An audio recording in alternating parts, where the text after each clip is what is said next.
No contact സിറ്റുവേഷനിലാണ് നിങ്ങളും നിങ്ങളുടെ പേഴ്സണും എങ്കിൽ അവർ നിങ്ങളെ ഓർക്കുന്നുണ്ടോ എന്നാണ് നമ്മൾ നോക്കുന്നത് കേട്ടോ. ഇത് പൈൽ നമ്പർ 1, ഇത് പൈൽ നമ്പർ 2. ഏതെങ്കിലും ഒന്ന് ചൂസ് ചെയ്തോളൂ. എടുക്കട്ടെ കാർഡ്സ്. പൈൽ നമ്പർ 1 ആർക്ക്? 4 കാർഡ് വീതമേ എടുക്കുന്നുള്ളൂ ബോട്ടം ഓഫ് ദി ഡെക്കും കേട്ടോ. Lovers, wow, knight of cups, 3 of cups, Queen of wands and 5 of sorts. ഈ പൈൽ 1കാർക്ക് തീർച്ചയായും അവരുടെ പേഴ്സൺ അവരെക്കുറിച്ച് ഓർക്കുന്നുണ്ട്. നിങ്ങളെ നോ കോണ്ടാക്ട് സിറ്റുവേഷനിലിട്ട് ഒരു ഫ്രണ്ട് സോൺ ചെയ്തിരിക്കുന്ന സിറ്റുവേഷനിലാണ് നിങ്ങളിപ്പോൾ ഇരിക്കുന്നതെങ്കിൽ അവരതിനെപ്പറ്റി വളരെ വിഷമം ഫീൽ ചെയ്യുന്നുണ്ട്. നിങ്ങളോടങ്ങനെ പെരുമാറേണ്ടി വരുന്നതിൽ അവർക്ക് വിഷമം ഫീൽ ചെയ്യുന്നുണ്ട് കേട്ടോ.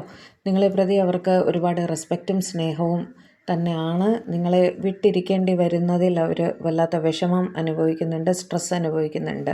അവരിപ്പോഴും മനസ്സിൽ നിങ്ങളോട് സ്നേഹം സൂക്ഷിക്കുന്നു. ഒരുപാട് സ്നേഹത്തോടെ തന്നെയാണ് നിങ്ങളുടെ പേഴ്സൺ നിങ്ങളെപ്പറ്റി ആലോചിക്കുന്നത് കേട്ടോ. തീർച്ചയായും അവർ ആലോചിക്കുന്നുണ്ട് എന്ന് തന്നെയാണ് കാണുന്നത്. ഇനി പൈൽ നമ്പർ 2കാരുടെ ആൾക്കാർ എന്താണ് പറയുന്നത് നോക്കാം. 4 കാർഡും ബോട്ടം ഓഫ് ദി ഡെക്കും കേട്ടോ. Bottom of the deck is page of pentacles. Okay,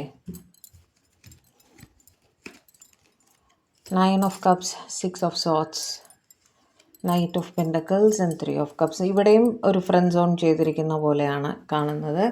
ഇവരുടെ എനർജി വളരെയധികം ഡൗൺ ആണെന്ന് കാണുന്നു. കാരണം മൂവ് അവേ ചെയ്ത് പോകേണ്ടുന്ന ഒരു സിറ്റുവേഷൻ അവിടെ, എസ്പെഷ്യലി ഒരു തേർഡ് പാർട്ടി സിറ്റുവേഷൻ കാണുന്നുണ്ട്. നിങ്ങളുടെ പേഴ്സൺ നിങ്ങളെ നോ കോണ്ടാക്റ്റിൽ ഇടാൻ കാരണം ഒരു തേർഡ് പാർട്ടിയുടെ പ്രസൻസ് ആയിരിക്കാം. ഓക്കെ, എന്നിരുന്നാലും നിങ്ങൾ അവരുടെ ഒരു വിഷ് ഫുൾഫിൽമെൻ്റ് ആണ്. അവർക്ക് ലൈഫിൽ ബാക്കി എല്ലാ സന്തോഷങ്ങളും ഉണ്ടെങ്കിലും നിങ്ങളുടെ ഒരു കുറവ് അവരെന്നും ഫേസ് ചെയ്യുന്നുണ്ട് എന്ന് തന്നെയാണ്. ഓക്കെ, അവർക്ക് നിർബന്ധിതരായി നിങ്ങളുടെ ലൈഫിൽ നിന്ന് മൂവ് ഓൺ ചെയ്തു പോകാൻ എന്നുള്ളൊരു സാഹചര്യമാണ് അവിടെ കാണുന്നത്.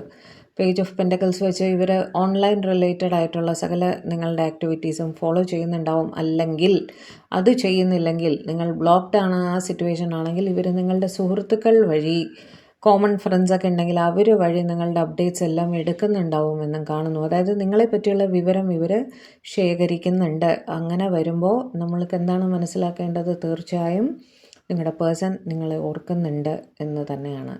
അവർ മൂവ് ഓൺ ചെയ്ത് പോകേണ്ട ഒരു സിറ്റുവേഷനിലാണ്, നോ കോണ്ടാക്റ്റിൽ ഇടേണ്ടുന്നൊരു സിറ്റുവേഷനിലാണെങ്കിൽ പോലും നിങ്ങളെ മറന്നിട്ടില്ല. തീർച്ചയായും അവർ നിങ്ങളെപ്പറ്റി ഓർക്കുന്നുണ്ട് എന്ന് തന്നെയാണ് കേട്ടോ.